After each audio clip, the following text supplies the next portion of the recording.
Félicitations à la première dame, Simone Gbagbo, pour la qualité de la conférence de presse qu'elle vient de délivrer ce jour même à Abidjan.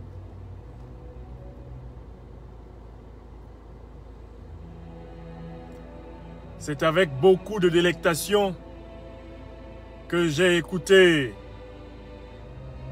les 30 minutes d'une des plus belles conférences de presse que j'ai écoutées en cette année 2020. Elle a été délivrée à Abidjan par la première dame, l'honorable Simone Gbagbo, à propos de la crise préélectorale en cours en Côte d'Ivoire. Et je voudrais ici partager avec vous les réflexions que m'inspire cette conférence de presse que j'estime excellente, à la fois dans sa structuration argumentative et dans la vision citoyenne, la conscience de l'intérêt général qui se manifeste à travers cette communication de la première dame, Simone Gbagbo. Vous savez, le domaine politique n'est pas un domaine aisé. L'histoire politique vous amène à faire l'expérience du fait que, par définition, le désaccord est normal dans le domaine politique. Le désaccord est normal dans le domaine politique. Pourquoi? Parce que la politique, c'est la gestion de la pluralité humaine, comme le disait Hannah Arendt.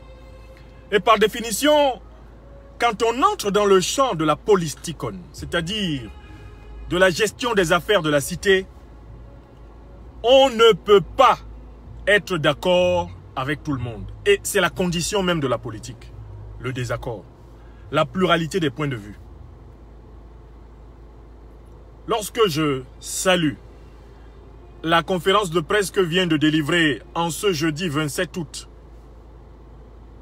2020, la première dame Simone Gbagbo, je ne veux pas dire que par le passé, ou même actuellement, je partage une convergence complète de vues, d'un point de vue politique avec son parti, le Front populaire ivoirien, et l'histoire de ce parti. Non. Ce dont je veux parler, c'est de l'effort que cette grande citoyenne africaine a fourni ces dernières années pour concentrer son discours sur ce qu'il y a de plus noble, de plus beau et de plus haut pour la Côte d'Ivoire et pour l'Afrique. Quand quelqu'un fait, quand quelqu'une fait quelque chose de bien pour tout le monde, quel que soit notre bord politique, ayons l'humilité de la saluer. Ayons la gratitude de la remercier. Ayons l'audace de l'encourager. Je recommence. Quand une personne, quel que soit son bord politique ou idéologique, fait quelque chose de bien pour toute la collectivité humaine, ayons l'humilité de la saluer. Ayons le courage de faire preuve de reconnaissance. Ayons l'audace de l'accompagner dans sa démarche. Madame Simone Gbagbo a délivré aujourd'hui une conférence de presse lumineuse sur la crise préélectorale, la crise électorale et peut-être la future crise post-électorale en Côte d'Ivoire. Et il faut saluer cette lecture et montrer en quoi la lecture qu'elle a donnée de la situation est une lecture avantageuse pour la totalité du peuple de Côte d'Ivoire, y compris pour les militants du RHDP. Les militants du satrape reptilien Alassane Dramane Ouattara, eux-mêmes, devraient dire merci à Madame Simone Ehime Gbagbo pour le propos qu'elle a tenu aujourd'hui. Un propos frappé au coin de l'intérêt général.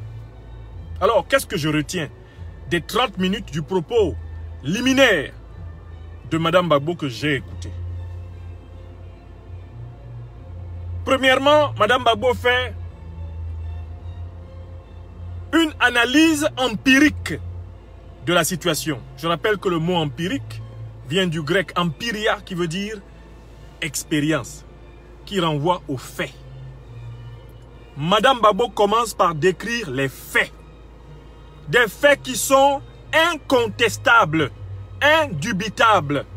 Des faits qui sont apodictiques, c'est-à-dire dont on ne peut pas démontrer qu'ils ne soient pas vrais.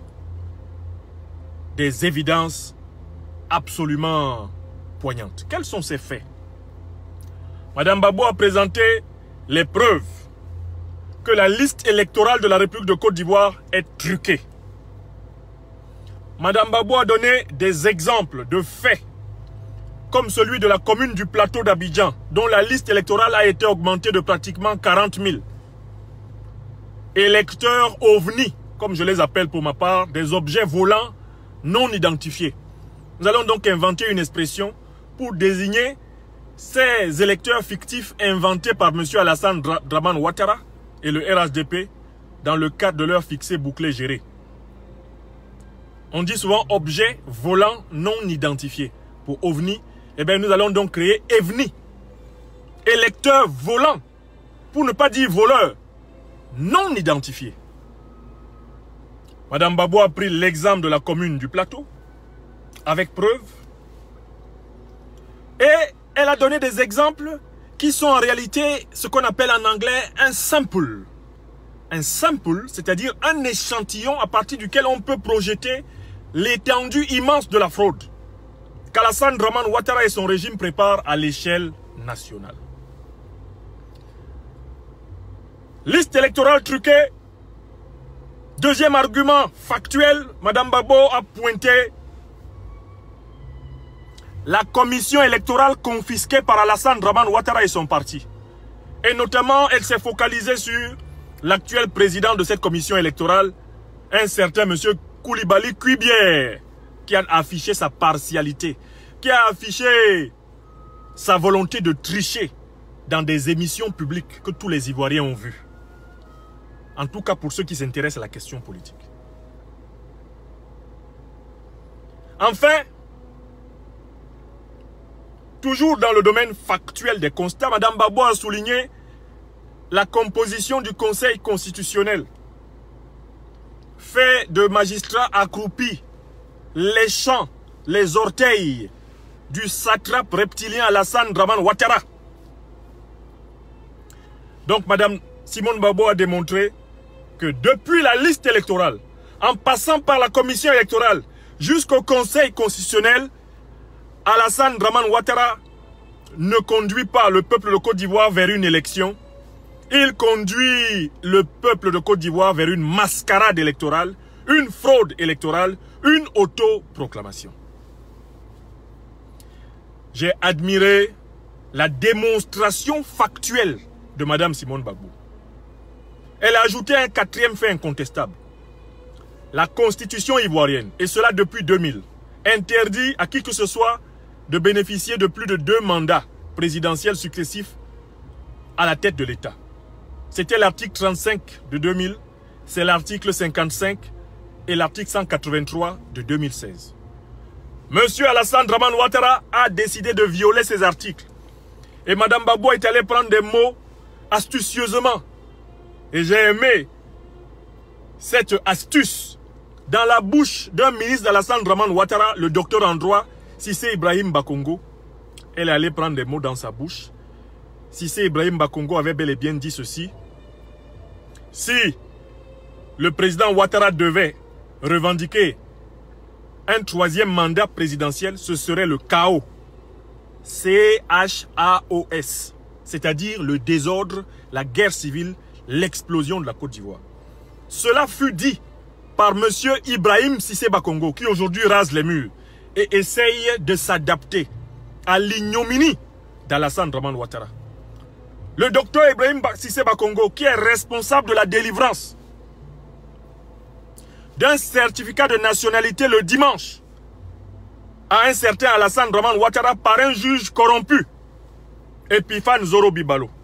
Un jour, la Côte d'Ivoire demandera au docteur Ibrahim Cissé Bakongo comment ce certificat de nationalité fut délivré. Il devra s'en expliquer car il en fut, selon les échos qui nous parviennent, l'un des artisans ignominieux. Il rase actuellement les murs. Il a parlé sur les médias français. Il a parlé sur les médias ivoiriens. Il y a déjà 20 Ivoiriens tués par Alassane Dramane Ouattara parce qu'ils lui ont demandé de respecter la Constitution.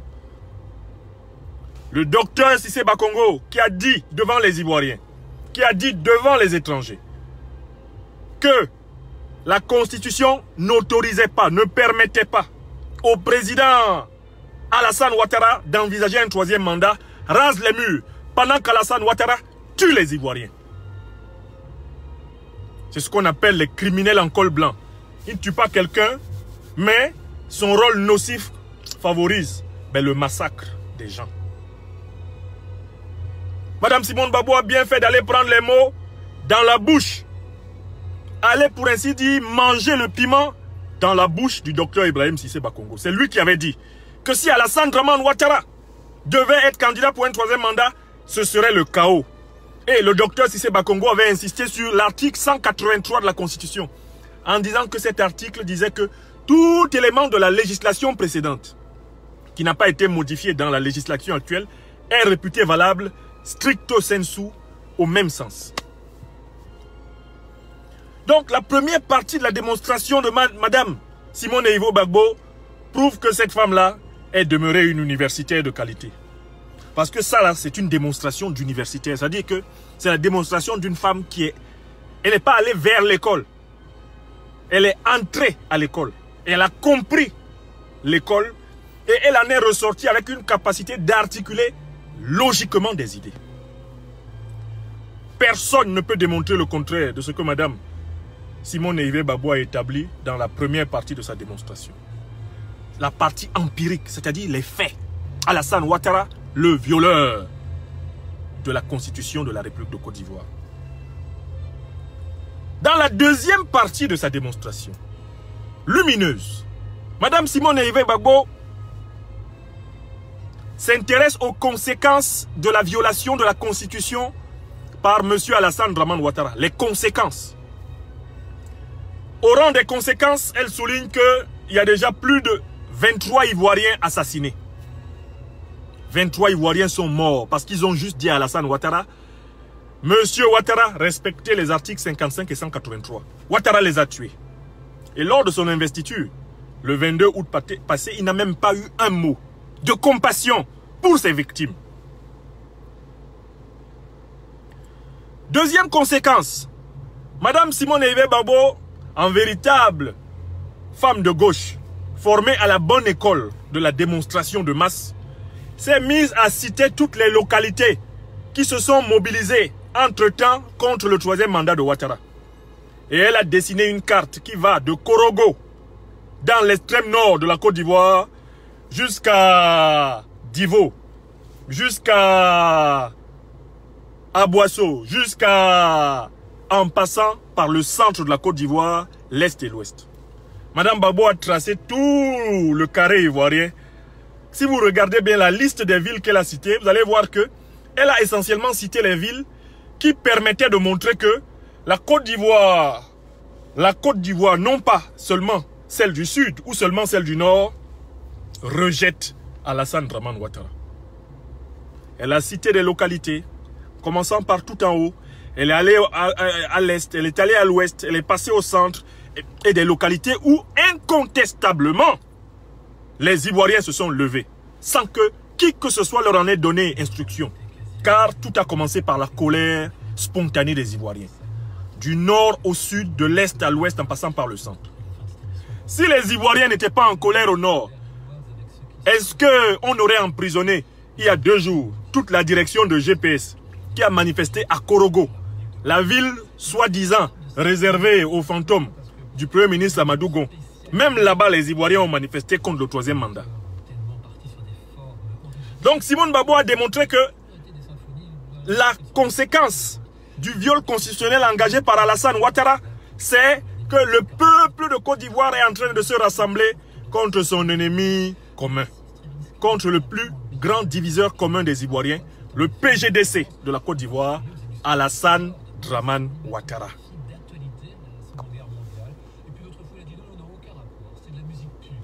Toujours dans la deuxième partie de sa démonstration où elle étudie les conséquences du viol de la Constitution par Alassane Ouattara, elle constate que M. Ouattara s'est mis à exclure des Ivoiriens des listes électorales, des Ivoiriens vivants, des Ivoiriens qui ont des droits, des listes électorales au mépris de toute recherche de réconciliation et de pardon. Mais elle a souligné qu'Alassane Ouattara, entre-temps, maintenait dans les listes électorales des Ivoiriens décédés. Et elle a donné un exemple incontestable. Le cas de l'ancien président du Conseil économique et social et de l'environnement, paix à son âme, l'ancien ministre de l'économie, Charles Kofi Dibi. Alassane Dramane Ouattara, dans sa folie d'exclure à tout prix Laurent Gbagbo et Guillaume Soro de l'élection, a même oublié des morts dans la liste électorale. C'est-à-dire qu'Alassane Ouattara préfère qu'à l'élection, entre guillemets, de 2020, des morts votent. Mais il veut enlever de la liste électorale des vivants. Alassane Ouattara organise une élection où la plupart de ses électeurs sont soit des évnis, c'est-à-dire des électeurs voleurs non identifiés, ou alors des fantômes, c'est-à-dire des anciens morts. Car dans la liste électorale, il y a des morts. Dans la liste électorale, il y a des gens qui sont inscrits dans 13 bureaux de vote à la fois. C'est-à-dire que le même nom, la même personne, avec la même pièce d'identité, elle est inscrite à Yopougon, elle est inscrite à Bobo, elle est inscrite à Trècheville, elle est inscrite à Bingerville. Et tout ceci permet de faire une projection de l'ignominieuse tricherie que prépare Alassane Dramane Ouattara. Voilà une conséquence. Les morts sont inclus dans l'élection. Version Ouattara, le nécrophilique, le nécrophobe, le nécromancien, le nécrolâtre. Il inclut les morts et les fantômes et il exclut les vivants et les hommes d'État. Simone Gbagbo l'a souligné d'une manière lumineuse. Une manière lumineuse. Simone Gbagbo a souligné que cette exclusion électorale, ce trucage des listes électorales, s'accompagne donc du refus de respecter les préalables en 7 points qui ont été annoncés par le rassemblement de l'opposition. Lors de sa déclaration du 12 août, l'opposition avait dit, audit des listes électorales, le président de la commission électorale dégage, le président Laurent Gbagbo doit avoir ses papiers et rentrer dans son pays, le président Guillaume Soro doit rentrer dans son pays, le président du COGEP, Charles Blé Goudé, doit rentrer dans son pays, on doit mettre en place une commission électorale équilibrée. Des conditions ont été énoncées. Aucune n'est respectée. Et M. Ouattara croit, dit Simone Gbagbo, dans ces conditions, conduit les Ivoiriens vers une élection. Et là, j'en viens à la troisième partie de l'analyse de Mme Gbagbo. Que faut-il faire? C'est là que je retrouve en Mme Gbagbo une femme de gauche formée à la dialectique, à la lutte dialectique et à la gestion des contradictions. Alassane Ouattara croit pouvoir exclure, comme il l'a fait annoncer, Laurent Gbagbo, Guillaume Soro et tout autre candidat de l'élection. Peut-être même que Ouattara va pousser le bouchon jusqu'à dire que même le président Henri Konan Bédié n'a pas le droit d'être candidat. Puisque nous avons vent du projet d'Alassane Ouattara d'accuser le président Henri Konan Bédié de coup d'État, afin de l'exclure de la liste électorale et de choisir donc des opposantons, des opposaillons, comme KKB, des opposants légers, dont on sait très bien qu'ils ont été payés pour y aller, et que même leur caution a été payée par le pouvoir. N'est-ce pas? Alassane Ouattara veut organiser une pseudo-élection avec des pseudo-opposants et bien sûr un pseudo-résultat, qui est pour lui déjà rédigé, puisqu'Alassane Ouattara était un braqueur. Il veut braquer l'élection. Simone Babo souligne donc quelle est la solution de toute cette affaire. Et c'est là que j'ai eu la confirmation que la vision que nous avons à Génération et Peuple Solidaire est celle que l'aile authentique du Front Populaire Ivoirien a de cette phase de la lutte ivoirienne sont des visions convergentes. Simone Babo dit, je la répète presque de mémoire, tellement cela m'était succulent à entendre, mielleux, agréable à entendre. Simone Babo dit ceci, il y aura bel et bien des élections démocratiques, transparentes, inclusives et consensuelles en Côte d'Ivoire. Mais avant cela, il faudra que le peuple de Côte d'Ivoire se mobilise pour en rassembler les conditions. Je recommence. Il y aura bel et bien en Côte d'Ivoire des élections démocratiques, transparentes, inclusives. Mais ce ne sont pas celles qu'Alassane Dramane Ouattara est en train de préparer. Ce sont celles que le peuple de Côte d'Ivoire mobilisé, au-delà de l'intimidation, de la peur, de la barbarie, obtiendra en empêchant Alassane Dramane Ouattara, d'être candidat, et en empêchant le RHDP de confisquer l'élection. Madame Simone Babo a été claire là-dessus. Voilà le programme de lutte du peuple de Côte d'Ivoire. Empêcher Ouattara d'être candidat, empêcher Ouattara d'organiser sa mascarade électorale et provoquer une situation politique permettant au peuple de Côte d'Ivoire d'être le souverain, c'est-à-dire le maître du processus de désignation de ses dirigeants. C'est donc une lutte de libération, une lutte d'indépendance, une lutte pour la souveraineté, une lutte pour la reconnaissance du droit du peuple de Côte d'Ivoire, lui et lui seul, de choisir ses propres dirigeants, et non pas Alassane Dramane Ouattara. Un voltaïque adopté par les Ivoiriens qui veut imposer aux Ivoiriens une monarchie clanique. Madame Simone Babo appelle donc à un programme commun de résistance du peuple ivoirien. Elle appelle l'opposition ivoirienne à faire preuve de discipline, à ne pas louvoyer, à ne pas entrer dans quelconque forme d'individualisme, à ne pas croire qu'il y aurait des chances pour un tel à l'écart des autres, ou que tous les autres pourraient tout naturellement se rabattre pour un tel. Elle appelle toute l'opposition ivoirienne authentique à se battre contre le troisième mandat de Ouattara et à arracher l'organisation des élections des mains d'Alassane Dramane Ouattara. Arracher l'organisation des élections des mains d'Alassane Dramane Ouattara.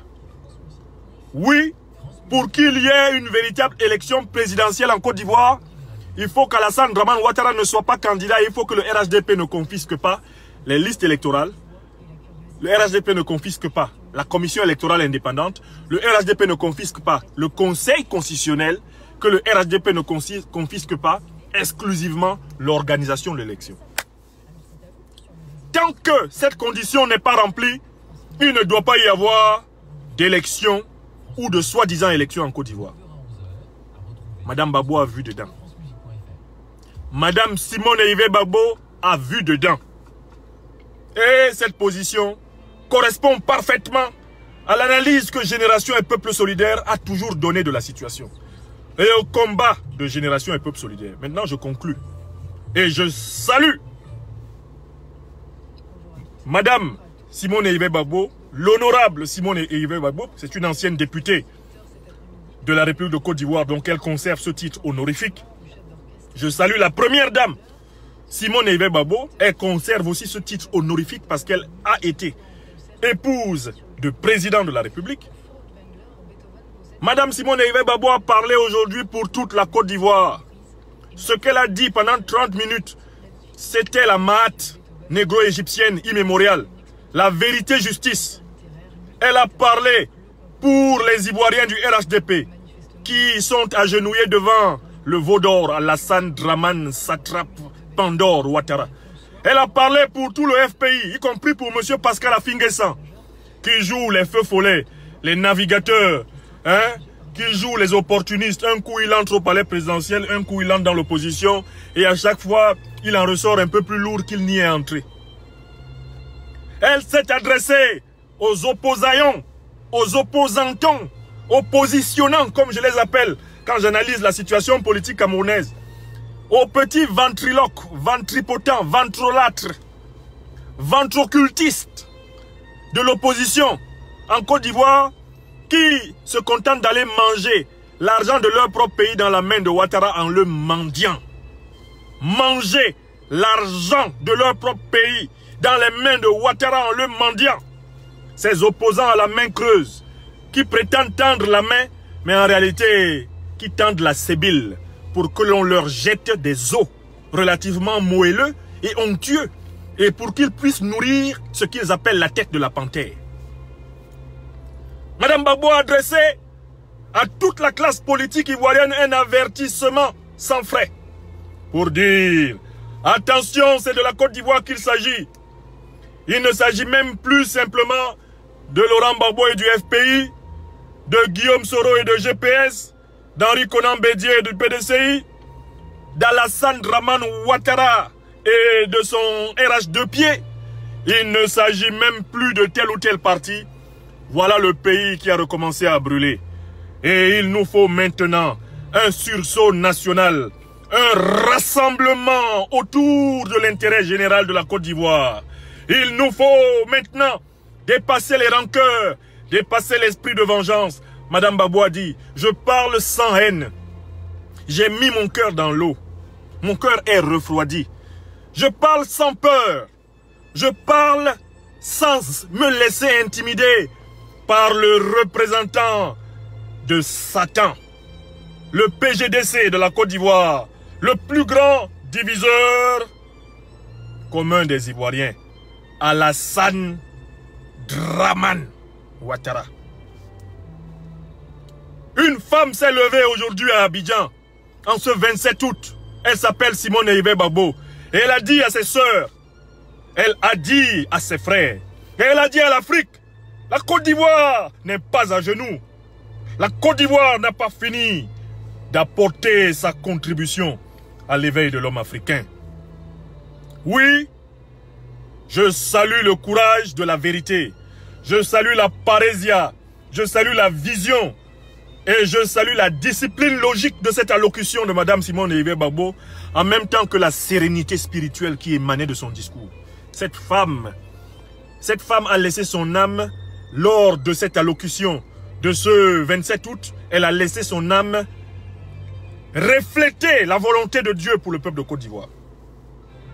Parce que tout ce qu'elle a dit était d'une justesse et d'une justice incontestable par tous ceux qui ont conservé un esprit sain dans un corps relativement sain, qu'il soit au RHDP, au FPI, à GPS, au PDCI. Tous ceux qui ont écouté Madame Simone Gbagbo aujourd'hui savent que elle parlait pour la Côte d'Ivoire.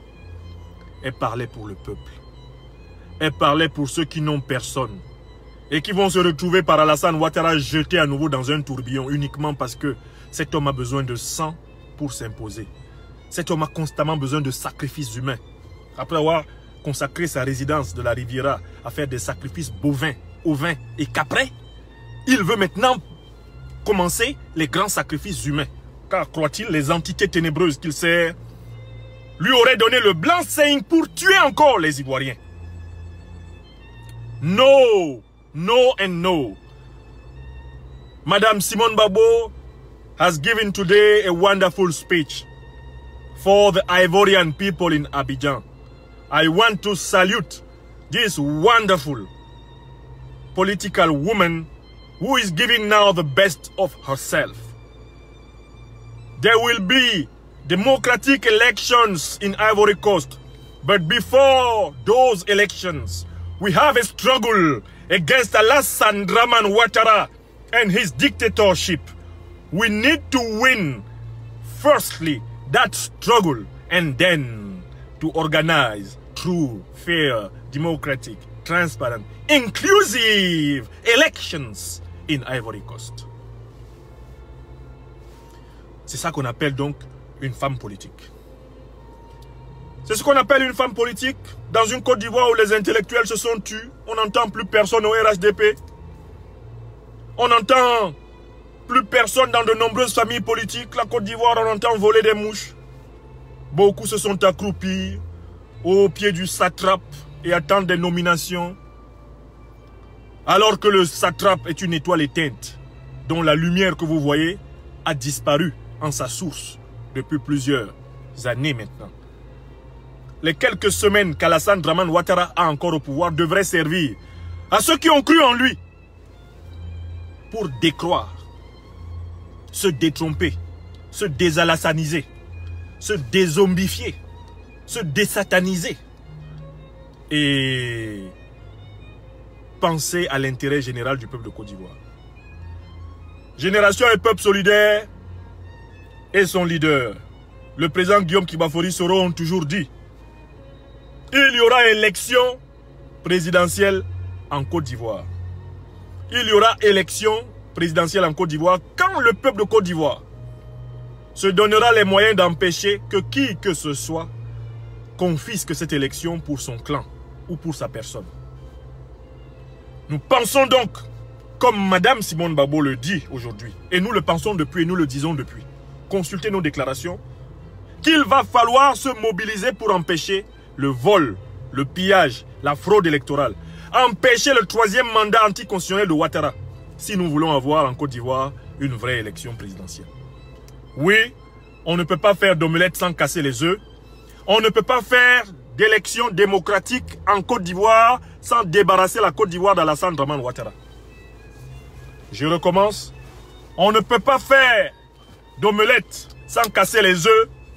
Et donc, effectivement, pour l'appliquer à la Côte d'Ivoire, on ne peut pas organiser d'élections démocratiques, inclusives, transparentes, consensuelles, pacifiques, sans se débarrasser du fauteur de troubles et de guerre. Depuis 30 ans en Côte d'Ivoire, Alassane Dramane Ouattara. Voilà le cap. Madame Simone Babo, une fois n'est pas coutume, nous ne nous sommes pas toujours soutenus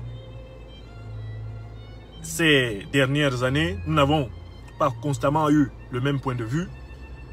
Ce que vous avez dit aujourd'hui à Abidjan, Madame la Première Dame, eh bien, c'est quelque chose de très haut et qui mérite ce chapeau bas. Je vous salue. Je salue tous ceux qui, dans la famille du Front Populaire Ivoirien, ont compris ce que vous avez dit et vont mobiliser dans la population de Côte d'Ivoire. Et j'appelle une union forte, une fusion immense et intense de l'opposition ivoirienne pour résoudre le cas Ouattara. Bon après-midi et à plus tard. C'était mon hommage à Madame Simone et Yves Bagbo pour sa formidable allocution du jour. Portez-vous bien.